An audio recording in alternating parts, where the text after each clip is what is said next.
This is a message of thanks and gratitude to all you amazing Reluctant Preppers who are making Reluctant Preppers possible by supporting our mission on Patreon.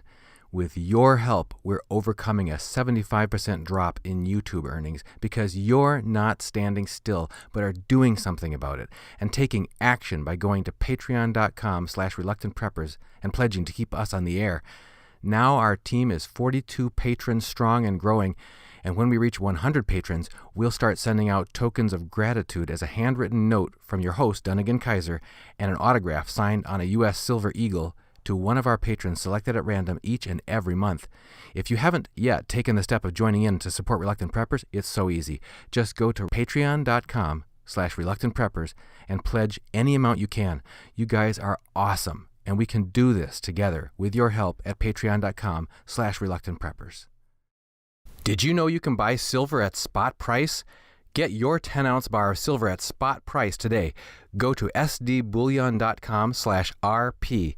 Not only will you be buying silver without any premium, you'll also be supporting the independent media.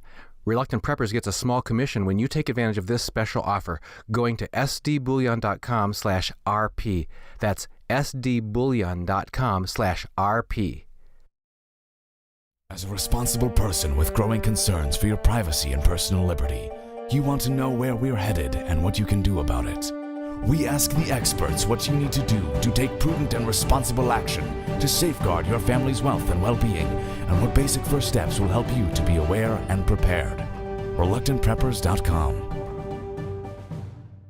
Welcome back, Reluctant Preppers. We're privileged to have a distinguished returning guest tonight, Dr. Arthur T. Bradley, author of numerous books on preparedness and home survival for the families, as well as fiction accounts of post-apocalyptic survival, and a NASA scientist and electromagnetic specialist, is here with us on Reluctant Preppers tonight, specifically to address the topic of debunking myths about EMPs, or electromagnetic pulses.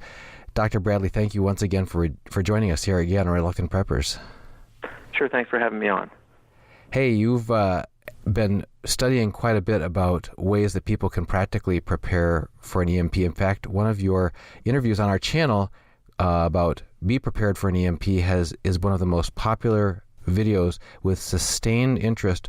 So often when we post things on YouTube, there's a half-life of about a day in between declining numbers of viewers after the initial burst of newness is up, because it's such a medium where there's always something new grabbing people's attention. But your video that you did with us, the interview on being prepared for an EMP, has sustained and even built additional traffic over the months and over the years.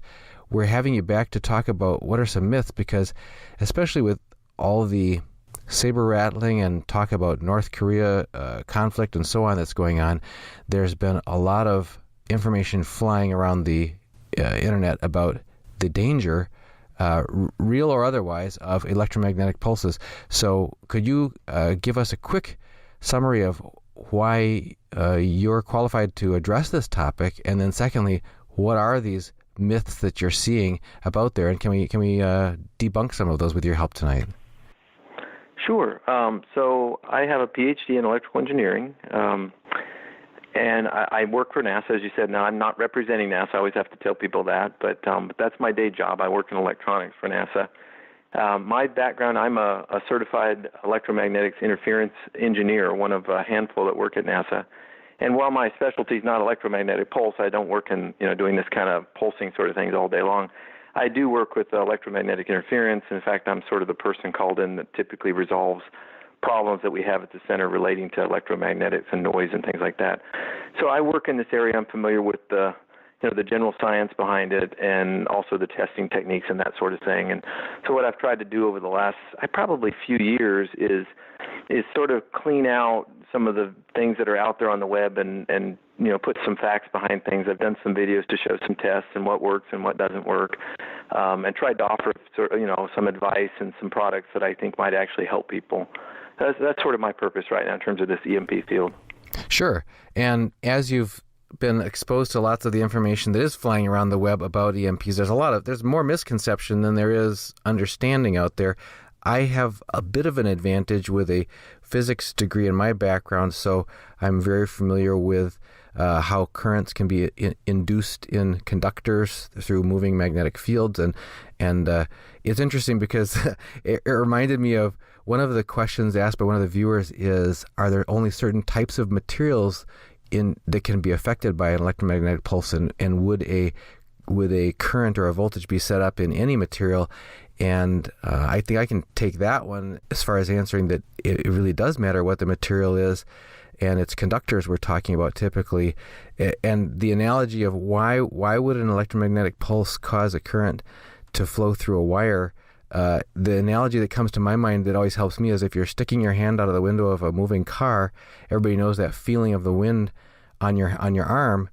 But if the car is parked and the wind is still blowing, you're still feeling that feeling. So whether the car is moving you through still air or whether the air is moving past your still car, the point is there's relative motion between you and this flow. And if that flow happens to be an electromagnetic field that's changing and you're moving through it as a conductor, you're gonna get some energy in the form of current that can be set up in that conductor. And but if you could take us into some of the myths that you see flying around there that are really, because people want to take proper steps. They don't want to waste their time. Two ways. They don't want to waste their time making all kinds of over precautions that aren't necessary. And they certainly don't want to put their faith in some kind of a precaution that was not effective, and that they'd be sorely disappointed should some event occur and then they find out that their precious device that they wanted to have protected was not protected at all. So could you kind of give us a guidance of walk us through a list of what you consider to be some of the biggest myths that you want to set the story straight on? Sure. Yeah. So I came up with I guess a little over a dozen or so of just sort of common myths, and we can talk to any of them at any detail level that you want. Since you have background in physics, that helps a little bit too. So one of the first things is, I always start off all my preparedness talks and my books of having people sort of ask the question of why bother with this at all? Because if you don't have a really good reason of why you're bothering with it, you're either just doing it for fun or maybe you're doing it out of folly where you're really sort of chasing something that isn't worth, giving your attention and your money to. So I ask people to look at, each of these preparations that they take and say, is this really something I should be doing? In terms of an EMP, it's up to the individual, like a lot of things. It's a threat that we haven't seen manifested before. And so some people will discount anything that hasn't happened before. And so you'll see a lot of, so you get out there, you'll see reporters and other things saying, oh, don't worry about this, this reason or that reason. It really won't, it couldn't affect us. Nobody's going to do it. And then if you look, in other circles, you'll see lots of people predicting sort of the end of the world, that, if somebody detonates a nuclear warhead above the United States, it could take out our electrical grid for a year. And that really would cause life in our country at least, and maybe life in the world to change. No doubt about it. The loss of life would be incredible. And so you have to figure out where you fall in that spectrum. And I think the first thing is to answer that question, which is, is this a real threat or is this some kind of pseudoscience thing that's made up? And what I will say is, from a technical point of view, it certainly is a real phenomenon. They've known since way back in the very earliest testings in the 1940s that they had something called a radio flash. It was basically an electromagnetic energy release that happened when they did these nuclear detonations. And that occurred both when they did them on the ground as well as in the air. And so they knew that something was happening, but they really didn't have the science, the physics, if you will, to fully understand the mechanisms for it. And, of course, there were a limited number of tests. So it took all the way until, like, the early 60s, like 1963 or so nearly 20 years, for a guy named Conrad Longmire and some folks working out of Los Alamos to sort of come up with a tentative theory that had the math behind it of why this worked the way it did and things called the source region and how that worked. And so they did come up with some science behind it. And indeed, it's been demonstrated many times by many countries that indeed it's a phenomena that if you detonate this warhead at the right places and the right altitudes, you can cause a tremendous electromagnetic pulse at the surface. And they know from experiments, and we can talk about this later, that those pulses can cause all kind of inherent damage in electrical power distribution as well as small-scale electronics if it's strong enough. And so the short answer, I think, to that is yes, it's a very real technical phenomenon. Yes, it could definitely cause widespread disruption. It's never occurred before. Do we have mechanisms in our country to defend against it? I'm sure we do. I'm sure we have ways of shooting down missiles. Would we be able to? I used to have a tremendous amount of confidence in our military defense. until 9/11. When airlines start crashing into planes, and we're not able to stop that even after the very first one. It makes you realize we're fallible just like everybody, and it only takes one time for somebody to get through, and then you've got a very serious problem. So I think the short answer to that is, yes, it's a real threat. I think it's worth something worrying about, and there are definitely a handful of countries that could issue this type of attack against the United States.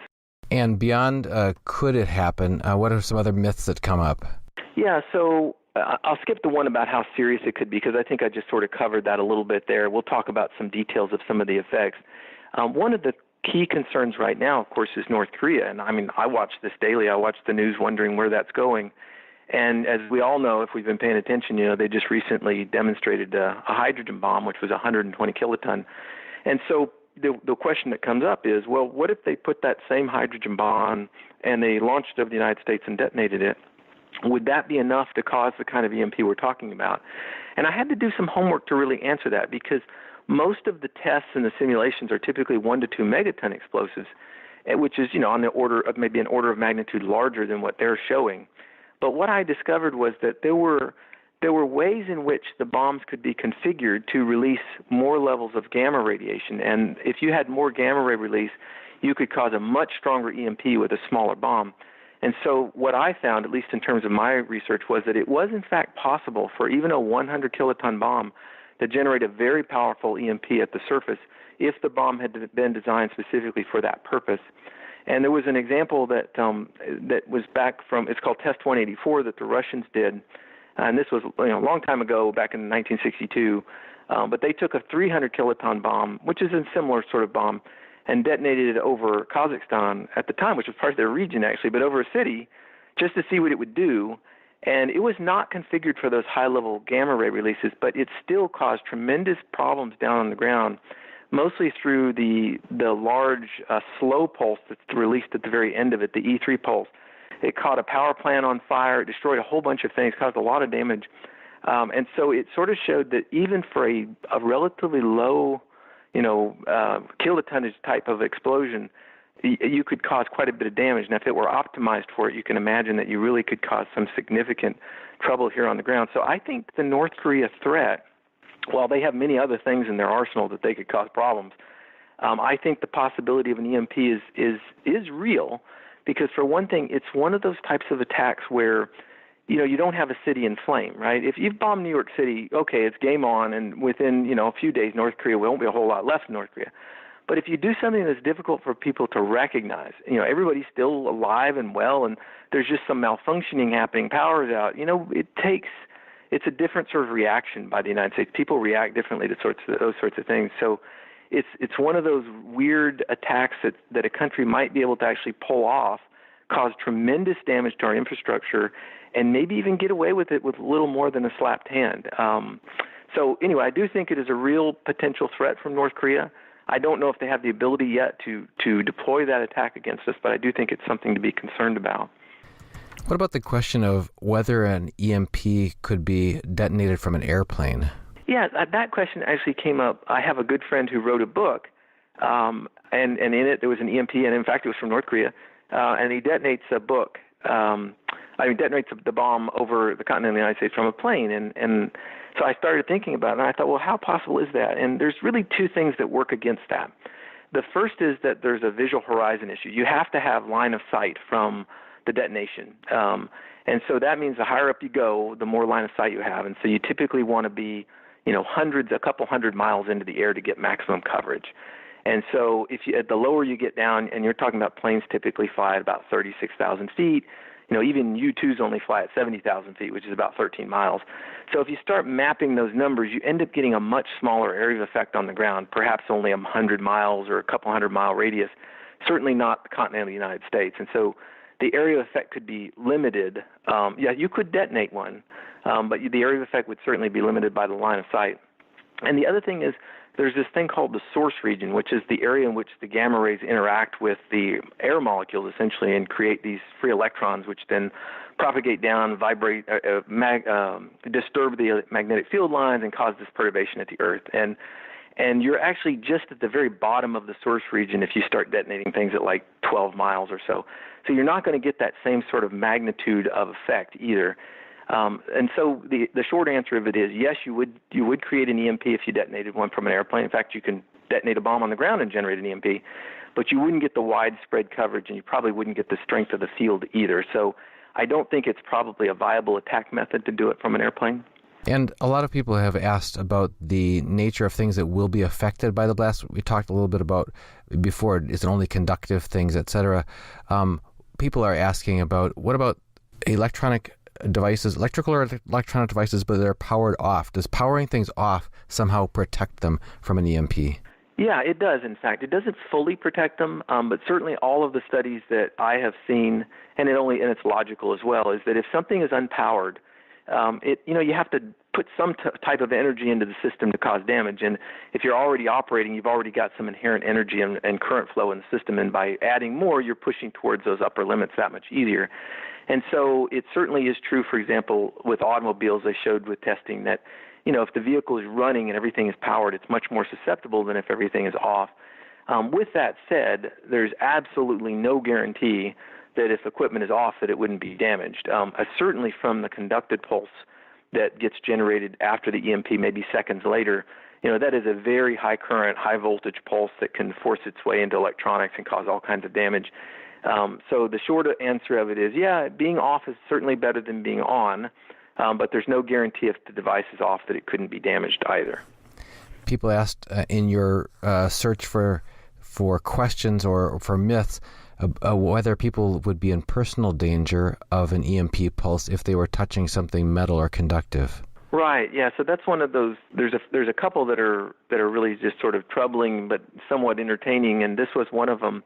And that is that if a person, let's say, had their hand on their car and was just standing there resting, and then an EMP went off, that somehow they would be part of a current flow that would electrocute them or something like that. And it doesn't work like that. You're not part of the conductive flow. What you're really doing is you're introducing, as you say, a redistribution of charge in that conductor temporarily from this perturbation of the electromagnetics. But you're not actually part of a high current loop or anything like that. And so you wouldn't feel it. You wouldn't get any kind of electrical shock. In fact, you wouldn't know it occurred at all. If you were far enough away, you might not see the flash. You wouldn't hear it. I mean, that was one of the problems with EMP in general is, it might have a range, let's say, of 800 miles.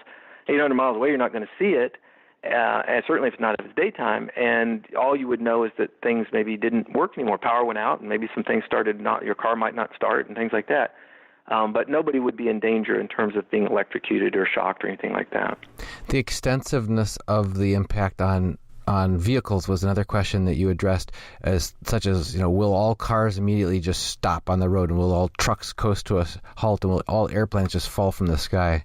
Yeah, that's probably the question that people ask the most, I would say, and understandably so. We're a nation of people who drive their cars everywhere, unlike other places, and if we lost our automobiles, we lose a lot of our ability to fend for ourselves.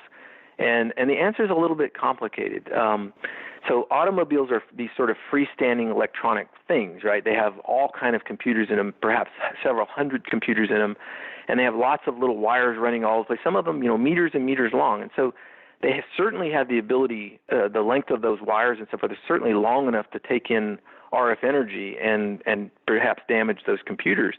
So they certainly have that ability to do so. They're not so small that we don't think they could couple the energy. The good news is that most of them aren't plugged into the grid, so it's just a matter of what the radiated effects could do to the car.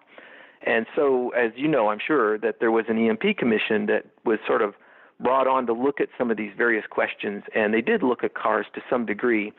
And while they will be the first to admit that their investigation was not exhaustive, it did give some indications. And the indications were that cars in general, maybe around, we'll keep it very simple numbers, maybe around 10% of cars might have something that caused them to shut off. And so, your car would stall. And some percentage of those might not be able to be restarted. Some might restart okay, but they might have some anomalies in the dash and things like that. But the issue with their testing, and everybody will point this out, is that they weren't really able to test the cars at the full field levels. And so what they did is they borrowed all these cars from the motor pool, and they said, yeah, we'll test them, but we promise we'll bring them back and they'll be working. And then they put them under these simulators, EMP simulators, and they would ramp up the value of the electromagnetic field until they started seeing anomalies. And typically that was not at full field. They always saw them beforehand. And then as soon as they saw anomalies, they said, okay, starting to be susceptible, we'll stop there. And so they showed that all the cars you could have some kind of anomalies, and some of them, like I said, would shut off and so forth. But they didn't take them all the way to the full field to see if they were permanently damaged. And so that's the big flaw everybody has with their test, is that, hey, why didn't you test them at 50 kV per meter and see how many of them would restart? And they weren't able to do that for cost reasons. They didn't want to have a bunch of damaged cars. So it's a bit of a buyer beware kind of thing. You have to decide what to believe. My personal feeling is that a good percentage of cars would stall on the roadways if they were running. And I don't know that number. Maybe it's a quarter of the cars running. And many of those would have trouble restarting and getting back underway. But if you imagine a scenario, if you will, being on the highway and 1 out of every 4 cars all of a sudden stopped and lost power, their power steering's out and all this, the amount of mayhem and chaos that would result from that is almost unimaginable. I mean, there would be so many acts. The roadways would just be completely impassable for a very long time. And that's sort of a best case of, maybe 1 out of every 4 cars goes haywire on you. So I think it's a real potential threat, but I don't think anybody knows the specific numbers. You will see a lot of people who say, if you just buy a car or a truck before 19 whatever year, then you'll be fine. And there's no real basis for that other than that it is true they have fewer computer modules in them. They're less sophisticated. All that is true. So by a numbers game, you could say, well, then, theoretically it should be less susceptible. That is all true. But there's no proof. There hasn't been demonstrable, we're going to take 10 cars of this year and the 10 cars of this year and go our way down and see which ones work. So it's really more of an educated guess. And so I wouldn't put any particular credence in, I've got to get a car before 1981 or whatever the number is. Just sort of the rule of thumb is if a car is less sophisticated, it tends to probably be less susceptible to an electromagnetic disturbance. I think that's probably true. Is there a level to which you could push that all the way back to where you've got some, a diesel vehicle that's, back in the 60s or something where it really would have next to none or no electrical susceptibility? I don't know. It's a technical question that somebody would have to do a real analysis on to say. My gut would be no. I don't think so, because even freestanding generators, large generators, had been shown to be able to fry windings. You could put enough current through them that you could burn the windings. And I would just have to believe that even in an older car, there might be a place in the system somewhere where if you could flow enough current through it, you could cause some kind of overheating condition that would cause problems. So I don't know that there's a firm, absolutely this car would never be affected, but I'm sure it's less susceptible, but I wouldn't, without a lot of analysis, I don't think anybody could say that for certainty. As far as people's attempts to try to protect, if you could talk about some ineffective protection attempts, there was a question you'd shared about people about saying tying your car to a metal ground rod or dragging a chain behind it, things that they've been, associated with static discharge, that sort of thing, will protect it from an EMP. Right. Yeah. So that one's one of the more entertaining ones too. And I'm not knocking anybody because we believe what we read, right? And people look like experts, and they'll say things. So one of them is that there are people doing this who are literally, they strap a chain to the back of their car or truck and they drag it for the purposes they think of bleeding off this charge that must accumulate on the car during an EMP. And it's just a misunderstanding. I think they're thinking more of an electrical effect, maybe like lightning, where they're trying to discharge a large block of charge. And this isn't that sort of a phenomenon, and trying to ground the car, if you will, is not going to have any effect on it. So dragging a chain wouldn't help. In the same way, I had a very nice email from somebody the other day, and it was a genuine question. He said, well, I've read this, and I just want to check to see if it's real. And what he had done is he had connected a large clamp to the bumper of his car and driven a ground rod in beside his carport, and had basically grounded his car just like you would ground a house or something like that. And the idea was the same idea, which is, well, if an EMP happens while I'm in my house, at least my car will survive from that. And again, it's sort of mixing up the concept of a lightning strike versus something like an EMP. Those don't really have any effect at all. The grounding doesn't. What really helps your car, if you want to protect a car that's not in use, is you really just have to shield the car in some way. And fortunately, and I did some measurements, most cars have some shielding anyway because most of them are built of metal, and it sort of acts like a little mini Faraday cage of sorts. It's not perfect, but it helps. So you might get about 10 dB of protection from your car's body. But if you really wanted to protect it, you can buy, and in fact, I just recently started offering something called EMP cloth. It's nothing magical. It's just conductive cloth, and you can make it into basically a large car cover, and you can drape it over your car, and it provides about 30 dB of additional shielding to a car, which is enough for a car to survive. I can't imagine any car being damaged if it was off and covered with 30 plus dB of protection. And I tested about 25 different kinds of cloth because I wanted to have is this the right kind of cloth? Which one does the best job? Which one won't, cause discolorations in metal and all these various things, and ended up with this cloth that's got stainless steel fibers in it. And I think something like that, whether you get it from me or anybody else, finding a conductive cloth and making a cover and covering the vehicle is probably the only effective way of protecting a vehicle from an EMP. And obviously you can't do that while you're driving, just when the car is parked and sitting somewhere. I have to ask, because this is off topic, but it's a different topic that it might be of interest to many of our viewers, because there's been increasing concern as cancer rates are rising and other types of chronic disease, inflammatory processes and things are rising. Some people are convinced, and there are some doctors out there that are leaders in this discussion, talking about electrosmog that we're subject to, whether it's through our Wi-Fi routers or whether it's through smart meters on our homes, whether it's even through the current that's in the normal operating of our home, especially when we're at rest, and sometimes they say, especially for women at night, good if you can protect yourself from unnecessary exposure to electrosmog. Would something like the conductive cloth that you're describing, if someone wanted to go all out and create a sanctuary of their master bedroom, for example, if they made curtains of that, or if they use that as wallpaper, completely, can you make basically your whole master bedroom into a Faraday cage with the foreseeable consequence that you can't use your cell phone in there? Is that realistic? Yeah, you can. In fact, that's what the cloth is primarily sold for. And that's exactly right. There's this sort of electrosmog that we get from all kinds of things. We get all kinds of RF energy that we are exposed to all day long, from radio broadcasts to power emissions, and like you said, smart meters. And there's lots of materials people have come out with to help block that.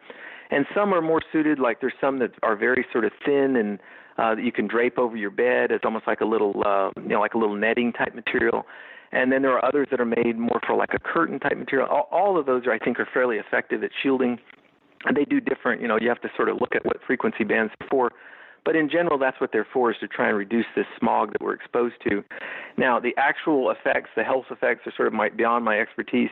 But I do know there's a lot of concern in that area. And there's been a lot of tests over the years of people measuring some of the effects that these might have on people.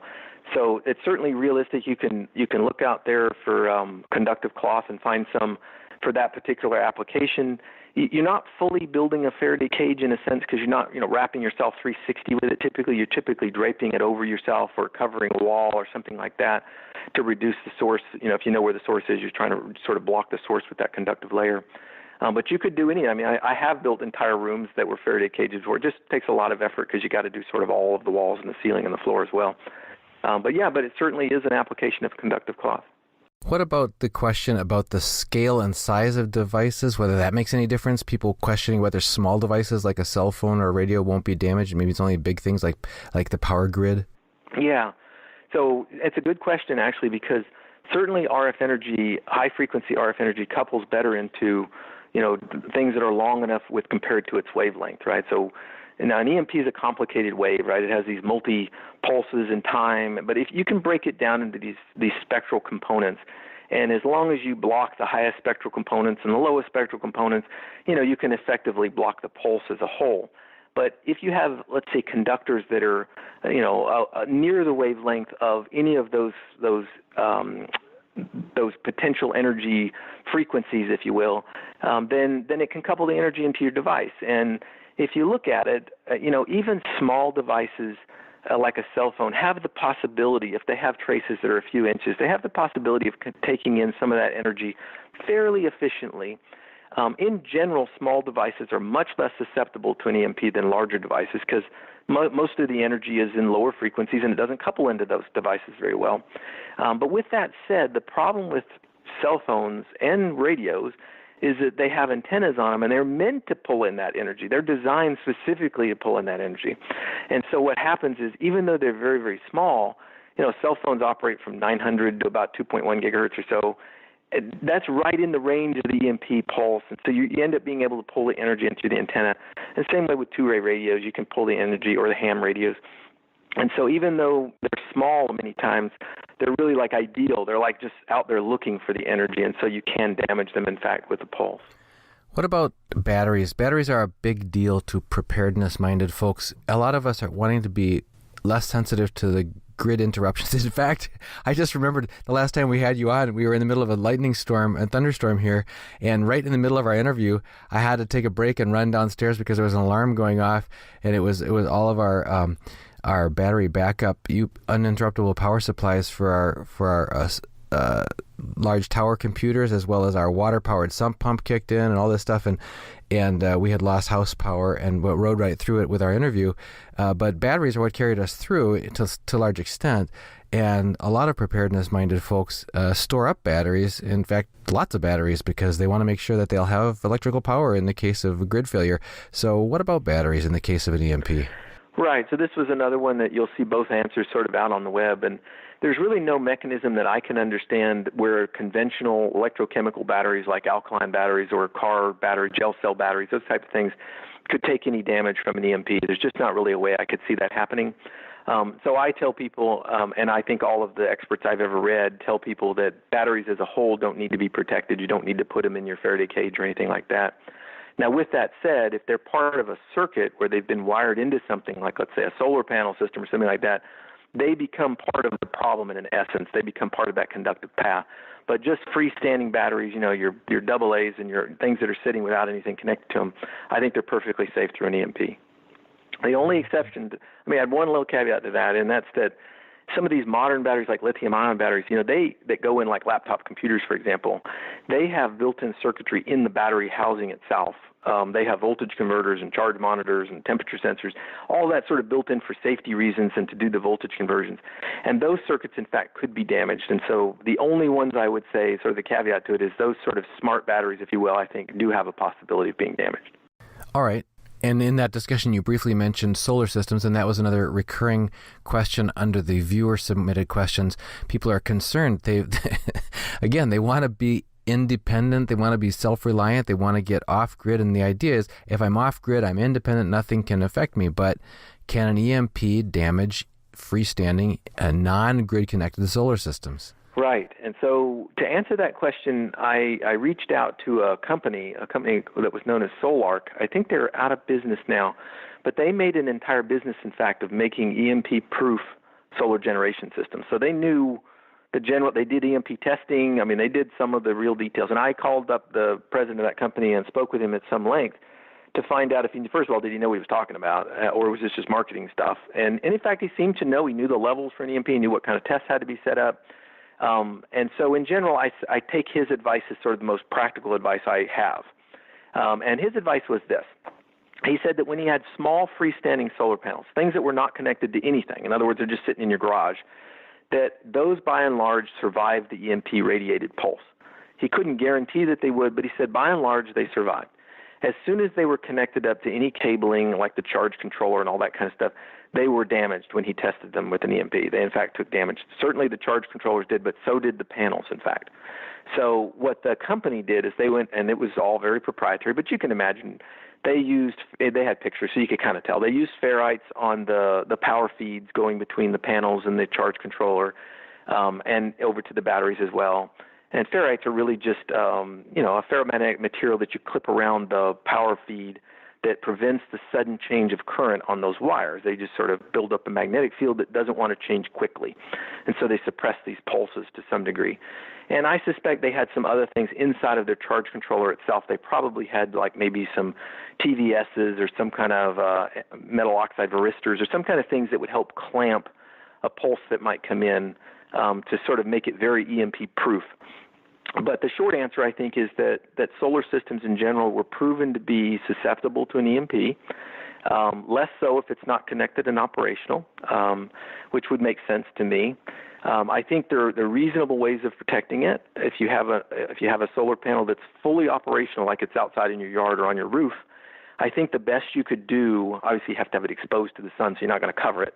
The best you could do is probably put something on the power feeds You can get ferrites. You want to get broadband ferrites. I offer these on my website as well for this purpose.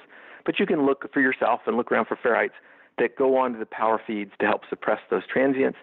And if you're more of a double E sort of person, electrical engineer sort of person, you could also get the right size metal oxide varistors or these voltage suppression diodes and put them into the system. I think that's a little trickier for people to do correctly. They could maybe do more damage than good if they're not careful. So I advise people to just start with the ferrites. It gives you some measure of protection.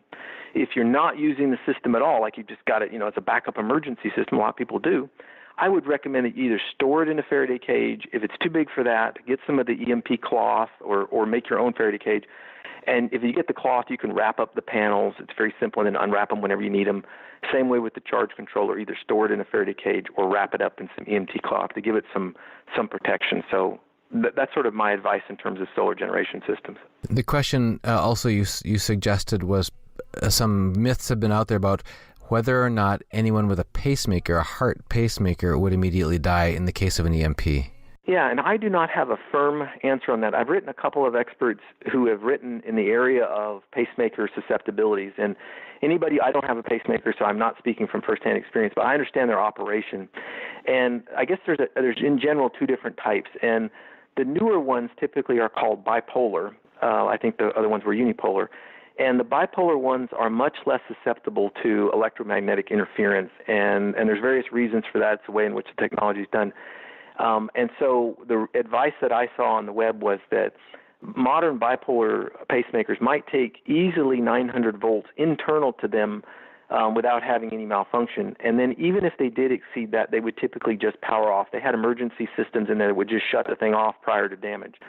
Now, whether or not it would work through a true broadband EMP, no one knows. Right? Unless you tested it, no one would know that for certain. But the advice that I seem to read, and I read half a dozen different articles by medical doctors and other people, is that they thought they would very likely survive. The worst cases, they would probably shut off. Now, that might be problematic for some people who the pacemaker is literally keeping their heart going. But for other people, I think it might be a case where they could get back to a medical doctor and they could get the pacemaker restarted and so forth. So I don't think there's a firm answer on that. I think the good news is, everybody with a pacemaker is not going to just immediately keel over, as far as I know, and as far as I think most experts believe. There was a related question, not about pacemakers, but about protecting devices, and that is, is a Faraday cage the only way to protect devices? In fact, there was a question submitted just less than an hour ago about somebody saying, could you bury something in a plastic pipe under the ground, or would that do it, or just even anything underground at all? What are the valid ways of protecting electronics? Yeah, so that's a great question, actually. So there's a lot of confusion. Even at NASA, I talk with people all the time, and they sort of relate shielding with a Faraday cage. As soon as you say, we put shielding around this, you put it in a Faraday cage. And they're really different things. A Faraday cage really means a 360-degree enclosure around something where when you get an incident RF field on it, the free electrons redistribute on the outside of the Faraday cage and do a net field cancellation inside. And so inside doesn't see the field because of this charge redistribution outside of it. So that's sort of the way a Faraday cage works, and it's great. It works very wonderfully.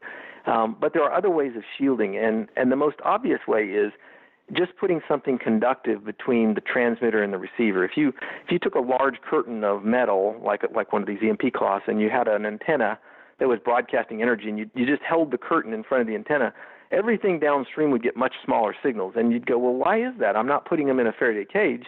And it's because things that are conductive have a couple of mechanisms by which they attenuate RF energy. They can absorb the energy and they can reflect the energy. And so any conductive layer that you put between something you're trying to protect and something that's trying to do damage to you will help to reduce those fields. And so that's oftentimes the way that we protect things, is we just put a layer of metal or some shielding between the offender and the receiver, and it ends up being enough to solve the problem. It's not a true Faraday cage, but it ends up solving the problem. And typically the levels, you can achieve 30, 40, 50 dB of protection if you do that properly. Now, in terms of burying things, that it really is a similar application. The Earth, of course, is a modest conductor all around it because it has a lot of moisture in it. And in fact, it's a great question of, hey, could I just dig a hole, put things in a plastic tube or something, and put them down in a hole? And you could do that, in fact. But I ran some numbers. I did some calculations on the sort of the the characteristics of Earth, and there's some interesting articles out there. And it shows that to get a reasonable skin depth, in other words, where you're buried below where most of the free charge will be moving around, you'd have to get at least a few meters, even in the best case. Maybe the best case is a couple of meters, and the worst case might be tens of meters down if you had very dry soil, before you're sort of below where those electrons that are moving around would affect your electronics. So I don't think it's a very effective way. I think it's, if you have a bunker already, sure, you're going to gain some advantages by having stuff down in your bunker. That's sort of a freebie. But the idea of maybe going out in your yard and digging a hole with a postal digger or something and putting things in there, I don't think you're going to get much benefit, and all of the other risks of putting things in the ground come into play. So I don't think it's a great way of trying to protect things. And the question arose about needing to build your Faraday cage out of something that was really thick, because aluminum foil or a thin conductor, mylar-coated bag, that sort of thing, would just melt. True or false?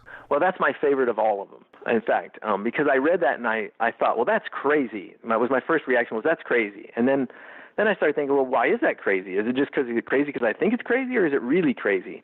And so I started doing a little bit of research, and so I ran the numbers a little bit. I wanted to know for certain, is this even reasonable at all?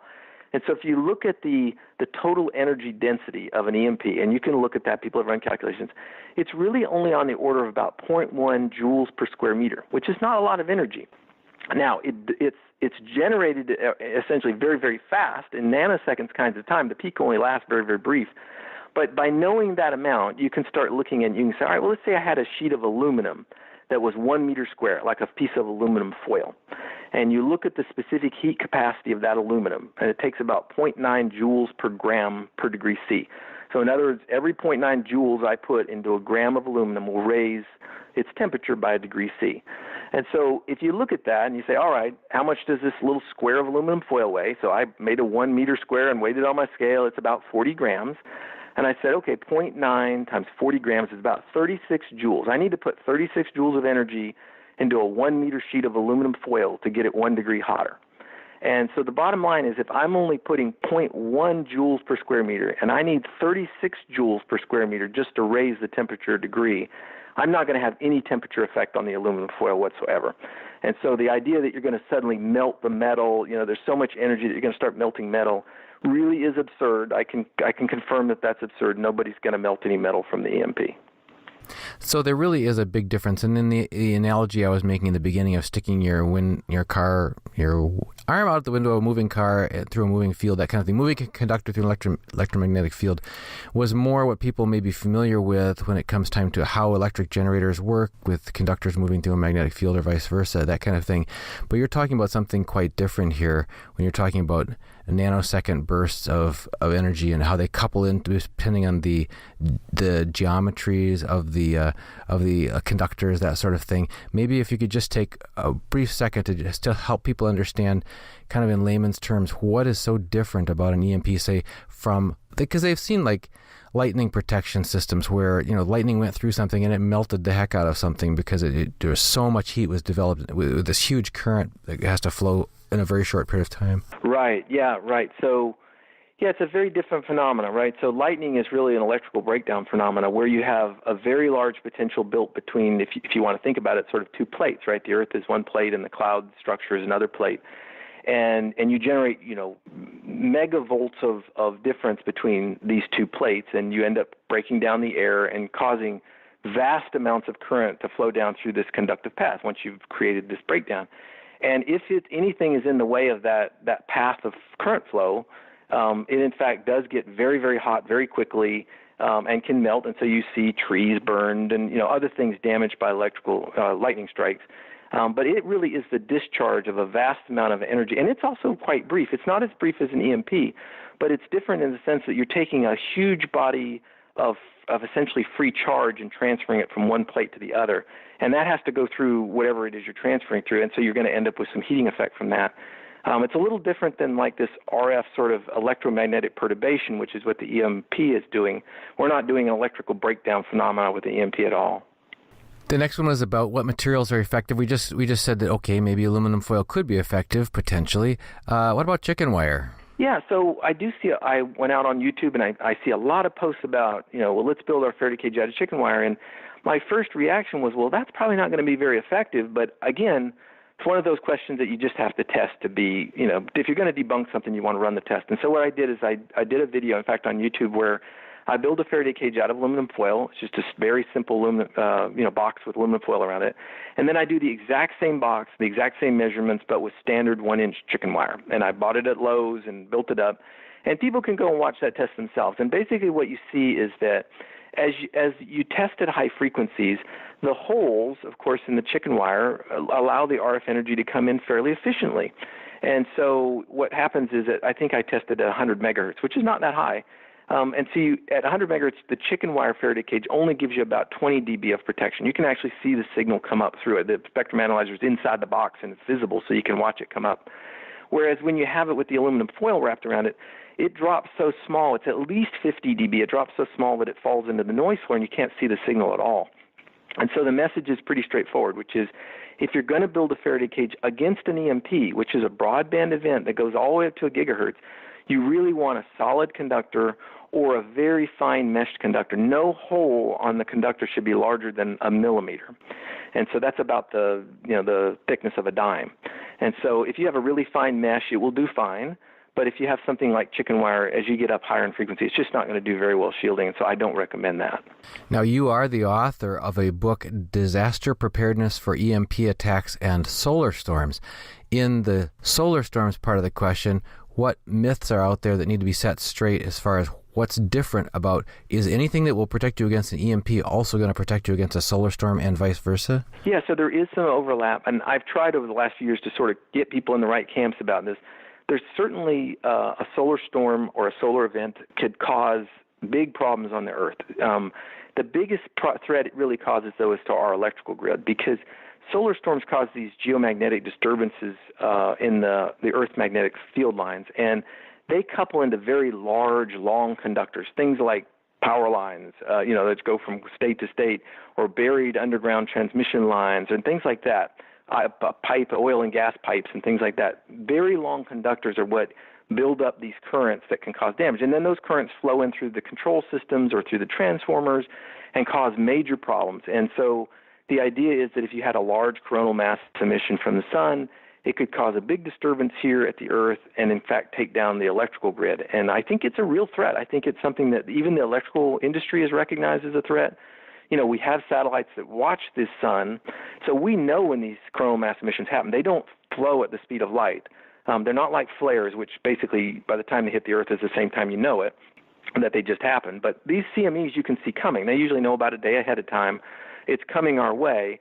What they never know precisely is what effect it's going to have and how strong it's going to be here at the Earth's surface. And so most of the time, the industry just decides, we think it's okay, we're just going to weather it out. And it's certainly possible that an event could happen where folks here on the Earth say, yeah, we think we've got enough protection, and in fact we didn't, and it started causing widespread blackouts and causing damage to some of these large transformers.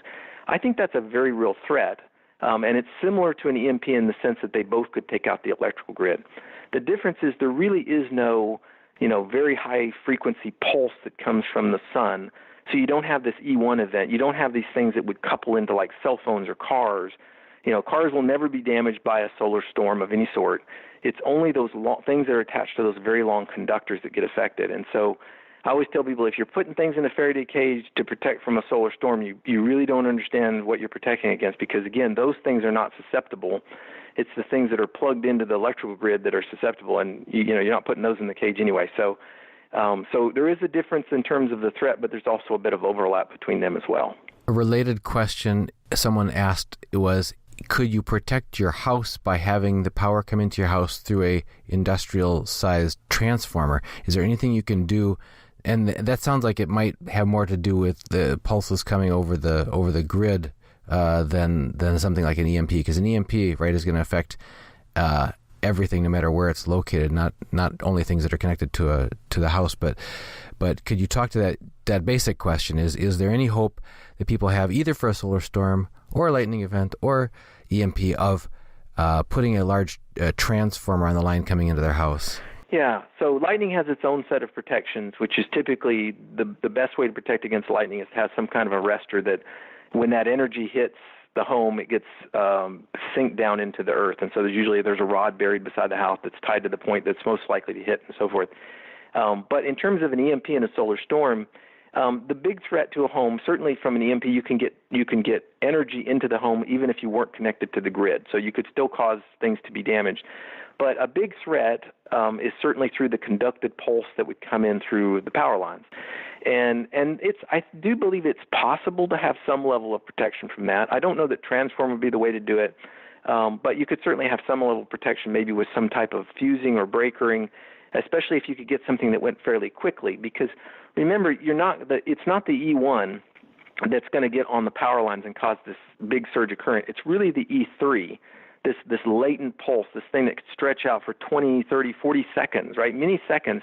And breakers, if you get a good fast blow breaker, it might see that surge in time to open up your house circuits from the general power system as a whole. So I think there is some methods by which you could protect your home, but it's not a guaranteed thing. There's still this E2 pulse, which is a sort of modestly fast pulse that could come in and do damage. And then there's the question of, breakers are inherently very slow. A lot of them are thermal. They have to sort of heat up over time to blow. So you'd have to do a bit of homework. I think somebody would have to really sort of study, how fast does it need to go, what levels would cause it to blow.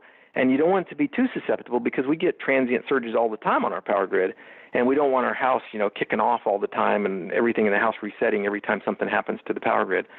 So I think it would require a little bit of study, but I do think there is a possibility that there might be some whole house methods, if you will, of sort of putting something at the front end of your power line that might open up in time to prevent much of that E3 energy from coming in. One last question. In the principle of preparedness, where the saying goes that 2 is 1 and 1 is none, as far as what you have, tools that you have stored and at the ready, people have talked about the Devious Minds. And when you were on talking with us about scenarios such as North Korea scenarios in our last interview, you talked about you have to put your nasty hat on and think about it. If you were trying to really cause mayhem, how would you do it? And people have written, don't be too complacent and smug, thinking, well, I've got a few important things in a Faraday cage, and once everybody gets knocked out with the EMP pulse, I'll just open my Faraday cage and I'll be the guy in town who's still got stuff that works, because they're saying the guy with his nasty hat on will probably send a second pulse a day or 2 or 3 later to really do the kill shot and knock out everybody who then opened their Faraday cages after the first one. Is there any sense in people taking, if they want to take prudent precautions, that they might want to not put all their eggs in one basket? Yeah, I get that logic of being sort of double prepared and looking for the second threat. We used to always have the saying when I would take these shooting classes, if there's one shooter, there's 2 shooters, right? So you always assume there's another one around the corner. And I think that's a very real preparedness mindset to have. I think it's a good one to have.